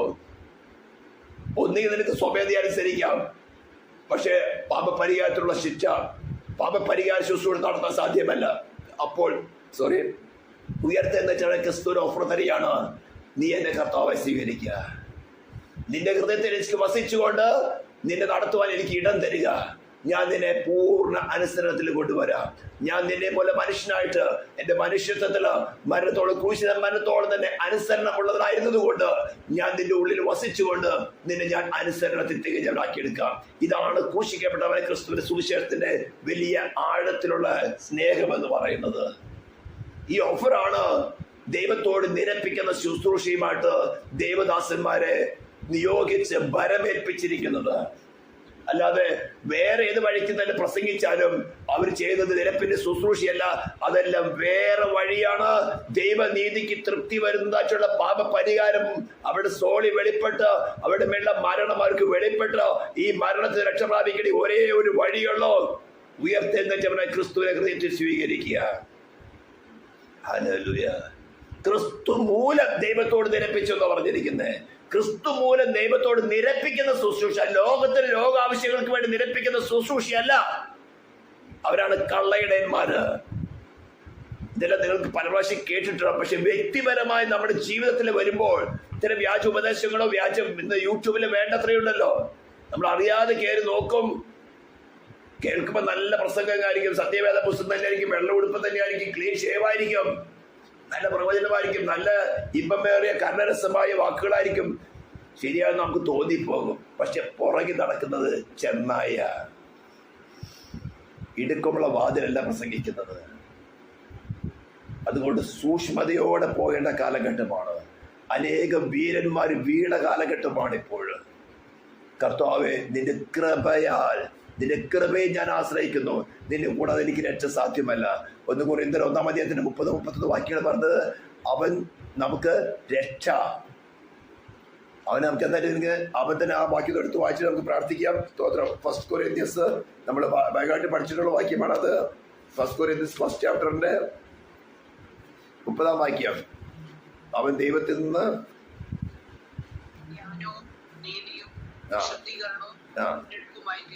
അവൻ നമുക്ക് ദൈവത്തിൽ നിന്ന് നീതിയും ജ്ഞാനവും നീതിയും ശുദ്ധീകരണവും വീണ്ടെടുപ്പുമായി തീർന്നു. He himself, അവൻ നമുക്ക് ദൈവത്തിൽ ആരാ? ഉയർത്തെഴുന്നേറ്റവനായ ക്രിസ്തു നമുക്ക് ദൈവത്തിൽ നിന്ന് നീതിയും. He is our wisdom. നമുക്ക് ഏതൊരു കാര്യം ചെയ്യാൻ ആവശ്യമുള്ള വിസ്ഡം അവൻ തരും. He himself is our righteousness. He himself is our sanctification. He himself is our glory. ഇത് നമ്മുടെ സോള് മനസ്സിലാക്കിയാൽ നാം ക്രിസ്തുവിന് മാറാൻ ആഗ്രഹിക്കുകയില്ല. എന്തെല്ലാം പ്രതികൂല കാറ്റ് വന്നോളം നമ്മൾ പിടിച്ചു നിൽക്കും. കർത്താവേ, കൃപാസനത്തിലേക്ക് ഞാൻ എൻ്റെ നങ്കൂരം ഇട്ടിരിക്കുകയാണ്. കൃപാസനത്തിലേക്ക് വിശ്വാസിയുടെ നങ്കൂരം കിടക്കുന്നത് കൃപാസനത്തിലേക്കാണ്. കാറ്റടിക്കുന്നവരും കൃപാസനത്തിനോട് അടുക്കും. കർത്താവ് കൂടുതൽ അന്വേഷിക്കും, കൂടുതൽ ആശ്രയിക്കും. അപ്പോൾ അവിടുന്നുള്ള ഗ്ലോറി നമ്മുടെ മേൽ വർദ്ധിക്കും. അങ്ങനെ തേജസ് പ്രാപിച്ച് നമ്മൾ അതേ പ്രതിമയായിട്ട് രൂപാന്തരപ്പെടും. കർത്താവ് വിഭജനങ്ങളെ നമ്മൾ കുറച്ചുകൂടി ഇന്നലെ മെസ്സേജ് പറഞ്ഞു വന്ന സമയത്ത് ഞാൻ ഒട്ടും പ്രതീക്ഷിക്കാത്ത സമയത്താണ് ഈ മീഡിയേറ്ററിന്റെ കാര്യം കടന്നു വന്നത്. ഞാൻ ഒരിക്കലും അത് പ്രതീക്ഷിച്ചതല്ല. അങ്ങനെ സമയത്ത് ഈ വചനമായിട്ട് അത്തരത്തിൽ ബന്ധമുള്ള ഒരു വിഷയമല്ല. എങ്കിലും തന്നെയും ഈ മീഡിയേറ്ററിന്റെ കാര്യം വന്നതുകൊണ്ട് ആ വിഷയം ഒന്നുകൂടി സംസാരിക്കാൻ ഞാൻ ആഗ്രഹിക്കുകയാണ്. തിമോത്തിയോസ് എഴുതിയ ലേഖനം 1 തിമോത്തി 2-ാം അധ്യായത്തിന്റെ 5-ാം വാക്യം. 1 തിമോത്തി chapter 2 verse 5. ദൈവം ഒരുവനല്ലോ, ദൈവത്തിന് മനുഷ്യർക്ക് മധ്യസ്ഥന് ഒരുവൻ, എല്ലാവർക്കും വേണ്ടി തന്നെത്താൻ മറുവിനെ തീർന്ന മനുഷ്യനായ ക്രിസ്തുവേശു തന്നെ. സ്തോത്രം. അപ്പോൾ ഇത്തരം കാര്യങ്ങളിൽ നമ്മുടെ ബന്ധുമിത്രാദികളോ ചർച്ചക്കാരോ നമ്മളായിട്ട് ഇടപെടുന്നു. നമ്മൾ താമസിക്കുന്ന പരിസരങ്ങളിൽ ഇവിടെയൊക്കെ തന്നെ വ്യാജ മധ്യസ്ഥന്മാരോട് പ്രാർത്ഥനകളും അപേക്ഷകളും കഴിച്ച് അവിടെ കാര്യസാധ്യങ്ങൾ നടത്തുന്നുണ്ട്. സ്തോത്രം. അപ്പോൾ നാം ക്രിസ്തുവിനോട് മാത്രം ബന്ധപ്പെട്ടുകൊണ്ട് നമ്മളെ സ്നേഹിക്കുന്ന പിതാവ് നമുക്ക് നൽകുന്നത് മാത്രം നാം അനുഭവിച്ച് ഈ ഭൂമിയിൽ തന്നെ, ഈ രണ്ടു കൂട്ടരും ഈ ഭൂമിയിൽ തന്നെയാണ്. ഈ ഭൂമിയിൽ നിന്നുള്ള വസ്തുവകകളെ തന്നെയാണ് നമുക്ക് രണ്ടു കൂട്ടർക്ക് ആവശ്യം. നാം ആണെങ്കിൽ നമ്മുടെ സ്വർഗീയ പിതാവ് നമുക്ക് ഏത് നല്ലത്, ഏത് വിധത്തിൽ, ഏത് അളവിൽ നല്ലതെന്ന് കണ്ടുകൊണ്ട് നമ്മെ ക്രിസ്തുവിൽ തികഞ്ഞവരാക്കി വളർത്തിക്കൊണ്ടിരിക്കുമ്പോൾ, നമുക്ക് എന്ത് ആവശ്യമെന്ന് അറിഞ്ഞുകൊണ്ട് നമുക്ക് സൗജന്യമായി തന്നുകൊണ്ടിരിക്കുമ്പോൾ, മറുകൂട്ടർ ദൈവം അല്ലാത്തവരോടും ദൈവത്തിന്റെ അടുത്ത് മധ്യസ്ഥരായിട്ട് അടുക്കുവാൻ യോഗ്യതയില്ലാത്തവരുമായിട്ട് പ്രാർത്ഥനകളും മറ്റു സമ്പർക്കങ്ങളും നടത്തി അവർക്ക് ആവശ്യമുള്ള കാര്യങ്ങൾ, അവരുടെ ശരീരത്തിന് ആവശ്യമുള്ള കാര്യങ്ങൾ നേടിക്കൊണ്ട് പോകുമ്പോൾ, ഇതിന്റെ ഇടയിൽ തന്നെ നാം ജീവിക്കുമ്പോൾ നമ്മുടെ മുമ്പിൽ അവിശ്വാസം കടന്നു വരാൻ സാധ്യതയുണ്ട്. മനസ്സിലാക്കണം, നമ്മുടെ മുമ്പിൽ അവിശ്വാസം കടന്നു വരാൻ സാധ്യതയുണ്ട്. നാം നമ്മുടെ കുഞ്ഞുങ്ങൾക്ക് വേണ്ടി, മറ്റുള്ളവർക്കൊക്കെ വേണ്ടി പ്രാർത്ഥിക്കുമ്പോൾ അവർ അത്രയും ദുഷ്ടശക്തികളുമായിട്ട് ഇന്റർഫിയറൻസ് നടത്തിക്കൊണ്ട് അവരുടെ കാര്യങ്ങൾ നടത്തിയെടുക്കുമ്പോഴും അത് തന്നെ മുറുകെ പിടിക്കുമ്പോഴും നമുക്ക് അവിശ്വാസം കടന്നു വരും. കർത്താവേ, ഞാൻ ഇത്ര നാൾ പ്രാർത്ഥിച്ചിരുന്ന കാര്യം നടക്കാത്തത്, ഈ ദുഷ്ടശക്തികൾ ഞങ്ങളെ ശാസിച്ചിട്ടും അത് പോകുന്നില്ലല്ലോ എന്നൊക്കെ ഇങ്ങനെയുള്ള അവിശ്വാസികൾ കടന്നവർ, അത് നമ്മുടെ രക്ഷയെ ബാധിക്കും. അതുകൊണ്ട് ഞാൻ ഇതിന് കുറച്ചുകൂടി എന്താണ് മധ്യസ്ഥൻ അല്ലെങ്കിൽ മധ്യസ്ഥ പ്രവൃത്തി എന്ന് പറയുന്നത് എന്താണ് ഇത് നാം വളരെ ശക്തമായിട്ട് അറിഞ്ഞിരിക്കണം. ഞാൻ പറഞ്ഞല്ലോ, പണ്ട് കാലങ്ങളിൽ കാത്തലിക്സിനോ ഓർത്തഡോക്സിനോ യാക്കോബയ്ക്കൊന്നും ദൈവവചനമില്ലായിരുന്നു.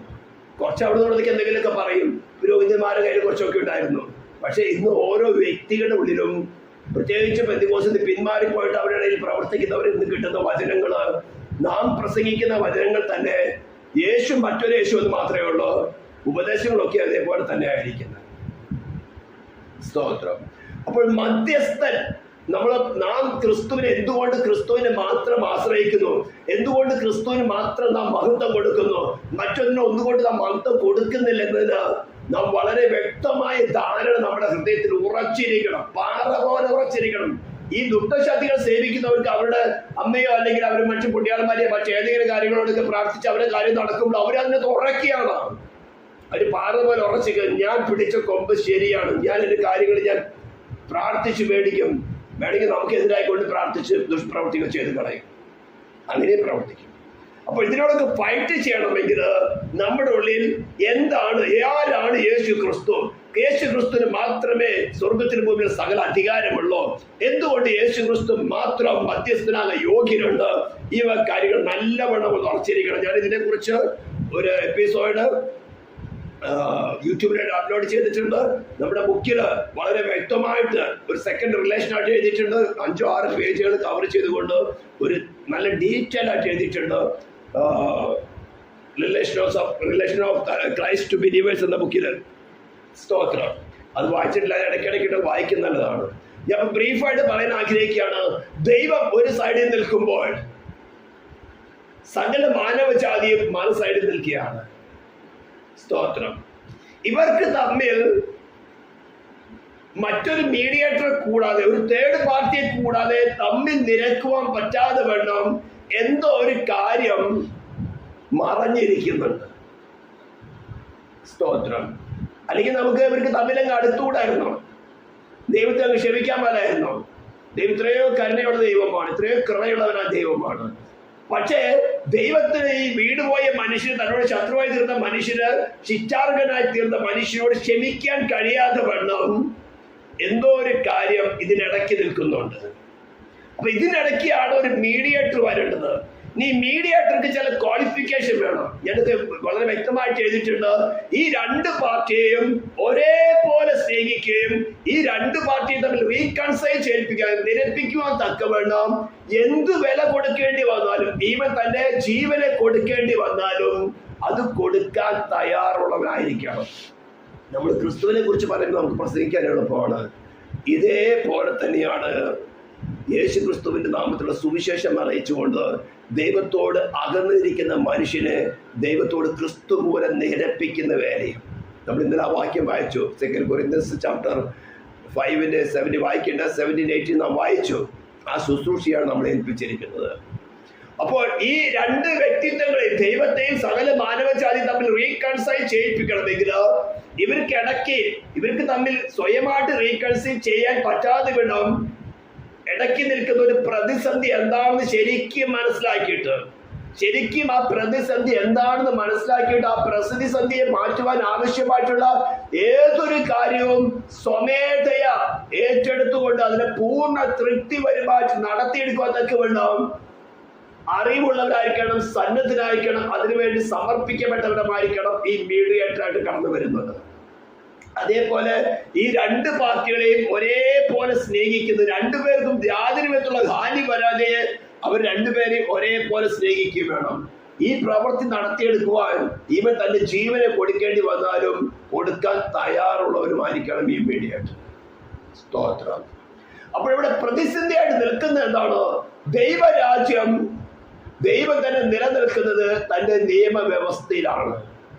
പാപം ചെയ്ത ദേഹി മരിക്കണം, പാപം ചെയ്ത ദേഹി മരിക്കണം. ദൈവത്തിന് ഈ നിയമത്തെ ഇളവ് ചെയ്യുവാനോ, ദൈവത്തിന് തന്റെ സ്വച്ഛ അധികാരത്ത് എന്ന് പറഞ്ഞ ആർബിട്രറി ബില്ലില് ഇതിനെ അവോയ്ഡ് ചെയ്യുവാനോ, ഇതിനെ ലഘൂകരിക്കുവാനോ സാധ്യമല്ല. സാധ്യമല്ലെന്ന് കാരണം അങ്ങനെ പിന്നെ ചെയ്താൽ ദൈവം മാറ്റമുള്ളവനായി പിന്നെ അവൻ ദൈവമല്ല. ഇത് പ്രതിസന്ധി മനസ്സിലാകുന്നുണ്ടോ? ദൈവരാജ്യത്തിന്റെ നിയമം വളരെ സ്ട്രിക്റ്റ് ആണ്, ഒരു അല്പം പോലും മാറുന്നതല്ല. അപ്പൊ പാപം ചെയ്ത മനുഷ്യനോട് ഈ നിയമത്തിന്റെ വ്യവസ്ഥയ്ക്ക് പൂർണ്ണ തൃപ്തി വരുത്തുമാറ്, അതായത് ഈ പാപം ചെയ്ത മരിക്കണം, ഒരു മരണം നടന്നല്ലാതെ ദൈവത്തിന് തന്റെ കൃപ കാണിക്കാൻ, കൃപ വെളിപ്പെടുത്തുവാൻ സാധ്യമല്ല. ഇതാണ് പ്രതിസന്ധി. ദൈവത്തിന്റെ മുമ്പിലുള്ള പ്രതിസന്ധി ഇതാണ്. ഇത് ശരിക്കും മനസ്സിലാക്കണം. സകല മാനവജാതിയുടെ മുമ്പിലും ദൈവമല്ല, ദൈവിക ഭരണകൂടത്തിന്റെ വ്യവസ്ഥയാണ് ശിക്ഷ വിധിച്ചത്. പാപം ചെയ്ത് മരിക്കണം. ഈ നിയമത്തെ ലഘൂകരിക്കുകയോ ഈ നിയമത്തെ ഇല്ലാതാക്കിക്കൊണ്ട് മാനവജാതിയെ രക്ഷിക്കാൻ നോക്കിക്കഴിഞ്ഞാൽ പിന്നെ ദൈവമല്ല, അവൻ മാറ്റമുള്ളവനായി ദൈവരാജ്യം നിലനിൽക്കല. പിന്നെ അവൻ പിശാചിനേക്കാൾ വലിയ പിശാചാവും. കാരണം എന്താ? അവൻ പിശാചിനേക്കാൾ വലിയവനല്ലയോ? മനസ്സിലാകുന്നുണ്ടോ? ഇതൊന്നും ലളിതമായ ഭാഷയല്ല, പക്ഷെ ഇതൊക്കെ നമ്മുടെ ഹൃദയത്തിൽ ആഴത്തിലിരിക്കണം. ഇതെല്ലാം അറിഞ്ഞുകൊണ്ടാണ് യേശു ക്രിസ്തു, അതായത് നിയമദാതാവായിട്ടവൻ തന്നെ, സൃഷ്ടിതാവായവൻ തന്നെ, മനുഷ്യന് തന്റെ കരങ്ങൾ കൊണ്ട് സൃഷ്ടിച്ചവൻ തന്നെ. നമ്മൾ കൊളോസ്യർ 1-ാം അധ്യായത്തിന്റെ 16 വായിക്കുന്നത് സ്വർഗത്തിലുള്ളതും ഭൂമിയിലുള്ളതും ദൃശ്യവാദം അദൃശ്യവാദം, സിംഹാസനങ്ങൾ, കർത്തൃത്വങ്ങൾ, വാഴ്ചകൾ, അധികാരങ്ങൾ സകലവും അവൻ മുഖാന്തരം സൃഷ്ടിക്കപ്പെട്ടു. അവൻ മുഖാന്തരം അവനായിക്കൊണ്ട് സൃഷ്ടിക്കപ്പെട്ടു. ആ സൃഷ്ടിതാവായ ദൈവം തന്നെ ഈ പ്രതിസന്ധിയെ മനസ്സിലാക്കി ഇരുപക്ഷത്തെയും, ദൈവത്തെയും മനുഷ്യരെയും ഒരേപോലെ സ്നേഹിച്ചുകൊണ്ട് ഇവരിടയ്ക്ക് തമ്മിൽ നിരക്കുവാൻ പറ്റാതെ തടസ്സമായിരിക്കുന്ന പ്രതിസന്ധിയെ അവരുടെ മധ്യത്തിൽ നിന്ന് നീക്കിക്കളഞ്ഞുകൊണ്ട് ഇവരെ നിരപ്പിക്കണം. ഇതാണ് മധ്യസ്ഥന്റെ വേല.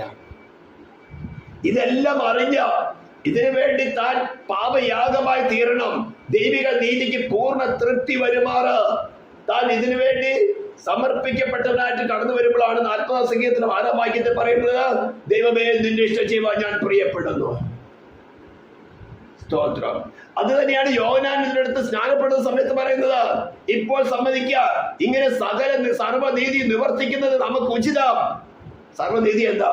ദൈവിക ഭരണകൂടം മനുഷ്യന്റെ മേൽ വിധിച്ച ശിക്ഷ. അതായത് ദൈവരാജ്യത്തിൽ പാപം ചെയ്താലും ശിക്ഷിക്കപ്പെടുകയെന്ന മനോബോധം വന്നാൽ, ഇന്ന് പെന്തിക്കോസ്ത് ഗോളത്തിലടക്കം 99% ഇതുപോലെ പിടിക്കപ്പെട്ടിരിക്കുകയാണ്. എന്തെല്ലാം കുറവുകൾ ചെയ്താലും, എന്തെല്ലാം തെറ്റ് ചെയ്താലും ഹൃദയം കഠിനപ്പെട്ട് ശിക്ഷിക്കപ്പെടുന്നില്ലല്ലോ എന്നുള്ള മനോബോധത്തിൽ കടന്നു വന്ന് ദൈവരാജ്യത്തിന് പുറത്താണ്. ദൈവരാജ്യത്തിലല്ല അവര്, ദൈവിക വ്യവസ്ഥയുടെ കീഴിലല്ല. എന്തെല്ലാം കോപ്രാഴ്ത്തരം കാണിച്ചാലും, ദൈവസഭയ്ക്ക് എന്തെല്ലാം പരിപാടി ചെയ്തെടുത്താലും, ദൈവവചനത്തിന്റെ അടിസ്ഥാനത്തിൽ മാറി എന്തെല്ലാം പ്രവൃത്തി ചെയ്തിട്ടും ശിക്ഷിക്കപ്പെടുന്നില്ലല്ലോ. കാരണം എന്താ? അവർ ആശ്രയിക്കുന്നത് ഈ ലോകത്തിന്റെ ദൈവത്തിലാണ്, അവർ ദൈവരാജ്യത്തിലല്ല. സ്തോത്രം. അപ്പൊ ആ വ്യവസ്ഥയ്ക്കുള്ളില് ആ പ്രതിസന്ധിയെ മനസ്സിലാക്കിക്കൊണ്ടാണ് ദൈവമേ നിന്റെ ഇഷ്ടം ചെയ്യുവാൻ ഞാൻ പ്രിയപ്പെടുന്നു പറയുന്നത്. അതവൻ സ്നാനക്കോളത്തിൽ വീണ്ടും സ്ഥിരീകരിച്ചു. ഇപ്പോൾ സമ്മതിക്കുക, ഇങ്ങനെ സർവ്വതല നീതിയും നിവർത്തിക്കുന്നത് നമ്മിച്ചത്. അങ്ങനെ ഗെത്സമനെ തോട്ടം തുടങ്ങി. അവൻ കാൽവരി ക്രൂശില് താൻ ആണികളാൽ തൂങ്ങിക്കിടക്കുന്ന സമയത്ത് തന്റെ ശരീരം ക്രൂശിൽ കിടക്കുമ്പോൾ തന്റെ പ്രാണനും ആത്മാവും അവൻ സ്തോത്രം പാതാളത്തിലേക്ക് വലിച്ചിടപ്പെടുകയാണ്. അതാണ് നമ്മുടെ 18-ാം സങ്കീർത്തനത്തിൽ വായിക്കുന്നത്. സ്തോത്രം. ഞാൻ വാക്യം എടുത്ത് വായിക്കാൻ ആഗ്രഹിക്കുകയാണ്. സങ്കീർത്തനം 18-ന്റെ 3-ാം വാക്യം തുടങ്ങി.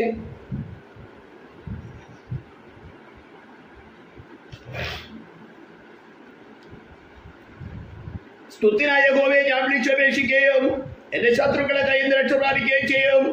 മരണഭാഷകൾ എന്നെ ചുറ്റി, അഗാധ പ്രവാഹങ്ങൾ എന്നെ ബ്രമിപ്പിച്ചു, പാതാള ഭാഷകൾ എന്നെ വളഞ്ഞു, മരണത്തിന്റെ കെണികളും എന്നെ തുടർന്ന് പിടിച്ചു. എന്റെ കക്ഷത്തിൽ ഞാൻ യഹോവയെ വിളിച്ചപേക്ഷിച്ചു, എന്റെ ദൈവത്തോട് നിലവിളിച്ചു. അവൻ തന്റെ മന്ദിരത്തിൽ നിന്ന് അപേക്ഷ കേട്ടു. തിരുമുമ്പിൽ ഞാൻ കഴിച്ച പ്രാർത്ഥന അവന്റെ ചെവിയിലെത്തി. ഇതേ കാര്യത്തിന് എബ്രായ ലേഖനത്തില് 5-ാം അധ്യായത്തിന്റെ 7-ാം വാക്യം കൂടി ഇത് വായിക്കുകയാണ്. Hebrew chapter 5 verse 7.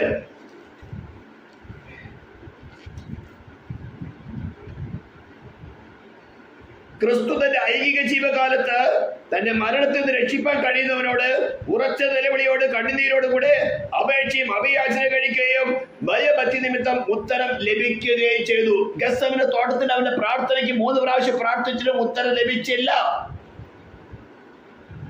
എന്റെ ഇഷ്ടമല്ല നിന്റെ ഇഷ്ടം നിറവേറട്ടെ എന്ന് പറഞ്ഞ് അതിന് സബ്മിറ്റ് ചെയ്യുകയായിരുന്നു.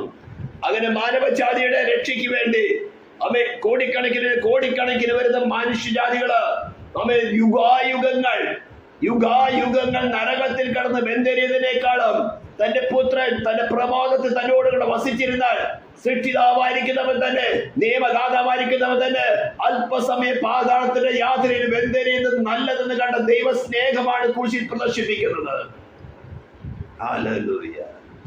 അങ്ങനെ ആ മധ്യസ്ഥര് രണ്ടുപേരെ മധ്യസ്ഥരായിട്ട് അവരുടെ ഇടയിൽ നിൽക്കുന്ന ആ പ്രതിസന്ധി, അതായത് ദൈവിക നീതിക്ക് തൃപ്തി വരുത്തുന്ന തക്കവണ്ണം ഒരു പ്രായശ്ചിത്തമായി തീരണമെന്നുള്ള പ്രതിസന്ധിയെ തന്റെ മുമ്പിൽ തന്റെ ശരീരത്തിന്റെ പ്രാണനെ ഏറ്റെടുത്തുകൊണ്ട് തന്റെ ശരീരം കൂശിൽ കിടക്കുമ്പോൾ തന്റെ പ്രാണനും ആത്മാവ് പാതാളത്തിൽ പോയി ശിക്ഷ അനുഭവിച്ചു എന്നാണ് എബ്രായരിൽ എഴുതിയിരിക്കുന്നത്. അവിടെ നിന്നുമാണ് ദൈവം അവനെ ഉയർത്തെഴുന്നേൽപ്പിക്കുന്നത്. സ്തോത്രം. എഫെസ്യർ ലേഖനം 1-18-23 വരെ വാക്യങ്ങൾ വായിക്കുമ്പോഴും സ്തോത്രം അപ്പോസ്തല പ്രവൃത്തി 2-24 വായിക്കുമ്പോൾ നമുക്കിത് വ്യക്തമായി തരുന്നത്. സ്തോത്രം. അങ്ങനെ ആ പ്രതിസന്ധിയെ ദൈവവും മനുഷ്യമായിട്ടുള്ള ഇടയ്ക്ക് നിന്ന ആ പ്രതിസന്ധിയെ മാറ്റിക്കൊണ്ട് മരിച്ചവരിൽ ഉയർത്തെഴുന്നേറ്റവനായ ദൈവം ക്രിസ്തു തന്നെ ഒരു ഓഫർ തരികയാണ്. സ്തോത്രം. ആരിവരിൽ വിശ്വസിക്കുന്നു, തന്റെ ഏകജാതനായ പുത്രനിൽ വിശ്വസിക്കുന്ന ഏവനും നശിച്ചു പോകാതെ നിത്യജീവൻ പ്രാപിക്കേണ്ടതിന് അവർ നൽകുവാൻ തക്കവണ്ണം ദൈവം ലോകത്തെ സ്നേഹിച്ചു. അപ്പോൾ ഇവണ്ണം ദൈവത്തിനും മനുഷ്യർക്കും ഇടയില് മധ്യസ്ഥനായിട്ട് നിന്നിട്ട് ഏതൊരു വ്യക്തിത്വം ഉണ്ടെങ്കിൽ, ദൈവിക നീതിക്ക് തൃപ്തി വരുത്തിയ ഏതൊരു വ്യക്തി ഉണ്ടെങ്കിൽ അത് യേശു ക്രിസ്തു മാത്രമേ ഉള്ളൂ. അതുകൊണ്ടാണ് തിമോഥെയോസ് ലേഖനത്തിൽ എഴുതിയിരിക്കുന്നത്, എല്ലാവർക്കും വേണ്ടി തന്നെ താൻ മറുവിലേറ്റിരുന്ന മനുഷ്യനായ ക്രിസ്തു യേശു തന്നെ. അപ്പൊ മറ്റു മധ്യസ്ഥർ ചെയ്തത് എന്താണ്?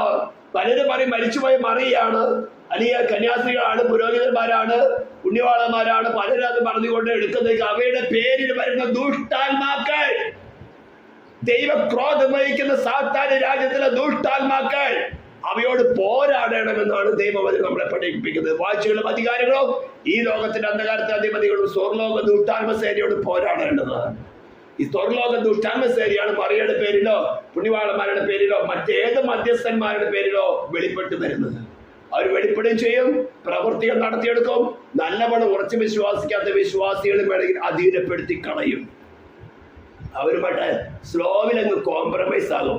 യേശുവിന്റെ നാമം തന്നെ വിളിച്ചപ്പോഴും, കാരണം യേശുവിന്റെ പേരിൽ അനേക സിനിമകളിലോ ചിത്രങ്ങളിൽ കാണുന്ന യേശുക്കളും ഉണ്ട്. അതേ രൂപത്തിൽ സ്പിരിറ്റുകൾ വെളിപ്പെടുന്നുണ്ട്. ഇതെല്ലാം ഞാൻ എന്റെ വ്യക്തിപരമായ ജീവിതത്തിൽ ഇത്തരം സ്പിരിറ്റുകളോട് യുദ്ധം ചെയ്തിട്ടും ഇവയൊന്നും ദൈവികമല്ല എന്നുകൊണ്ട് അവയെ കൊണ്ട് തന്നെ പറയിപ്പിച്ച് അവയ്ക്ക് മാന്യമായ ശിക്ഷ കൊടുത്തുകൊണ്ട് തന്നെയാണ് ഞാനിത് പറയുന്നത്. നല്ല വില കൊടുക്കേണ്ടി വരും, നല്ല വില കൊടുക്കേണ്ടി വരും. സ്തോത്രം. അതുകൊണ്ട് ഇത് വേറൊരു വഴി. നാം കഴിഞ്ഞ ദിവസം ഇന്നലെ ഇന്ന് ചിന്തിച്ചതാണ്, വാതിലൂടെ കടക്കാതെ വേറെ വഴിയായി കയറുന്നവൻ കള്ളനും കവർച്ചക്കാരനുമാകുന്നു. അപ്പൊ ഒരു വഴി നാം ഇന്നലെ ചിന്തിച്ചു, യേശുവിന്റെ പേരിൽ തന്നെ ചരിത്രപരമായിട്ട് യേശുവിനെ പ്രസംഗിക്കുക, ലോകപരമായിട്ട് യേശുവിനെ പ്രസംഗിക്കുക, അത്ഭുതങ്ങളും അടയാളങ്ങളിൽ കൂടെ പ്രസംഗിക്കുക, സോഷ്യൽ വെൽഫെയർ സെന്ററായിട്ട് ക്രിസ്തുവിനെ പ്രസംഗിക്കുക. ഇതൊക്കെ വേറെ വഴികളാണ്. അപ്പൊ ഇന്ന് ചിന്തിച്ചതാണ് വ്യാജ മധ്യസ്ഥന്മാരുമായ ദൈവമേ, സ്വർഗീയ പിതാവേ, തിരുനാമത്തെ വാഴ്ത്തുന്നു, സ്തുതിക്കുന്നു. നിന്റെ കൃപകൾക്കായ സ്തോത്രം കർത്താവേ. നീ ഞങ്ങളോട് സംസാരിക്കുന്നല്ലോ, ഞങ്ങളുടെ ബലഹീനതയ്ക്ക് നിന്റെ കൃപ കൊണ്ട് കവിയുന്നല്ലോ. നിന്റെ സ്നേഹം ഒന്ന് മാത്രമാണ് കർത്താവേ. ഈ ശബ്ദം കേൾക്കുന്ന ജനത്തെ ക്രിസ്തു മുഖാന്തരം അവർക്ക് വേണ്ടി പാപയാഗമായി തീർന്നു ദൈവനീതിക്ക് പൂർണ്ണ തൃപ്തി വരുത്തി മരിച്ചവിടെ ഉയർത്തുന്ന മഹിമയുടെ വലതു ഭാഗത്ത് സ്വർഗത്തിന് ഭൂമിയിൽ സകല അധികാരമുള്ള വലം മുഖാന്തരം ദൈവത്തോട് നിനക്ക് വന്ന കൊരടിയായി തീരട്ടെ.